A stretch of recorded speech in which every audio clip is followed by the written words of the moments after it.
నమస్తే, welcome to Mahi media. AP deputy CM Pawan Kalyan దక్షిణాది రాష్ట్రాలు కేరళ, తమిళనాడులోని ప్రముఖ పుణ్యక్షేత్రాల్లో ఆధ్యాత్మిక పర్యటన చేస్తున్నారు.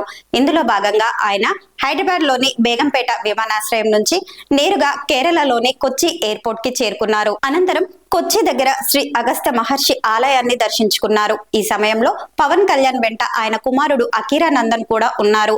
అయితే అగస్త్య మహర్షి ఆలయ సందర్శనం అనంతరం పవన్ కళ్యాణ్ ను జాతీయ మీడియా సంస్థ తిరుమల లడ్డు వ్యవహారంపై ప్రశ్నించింది. తిరుమల బాలాజీ ఈ లోకంలో అందరివాడు. కేరళ నుంచి చాలా భక్తులు తిరుపతి మందిరానికి వస్తారు. లడ్డు తయారీలో జరిగిన అపచారం చాలా విచారకరమైంది.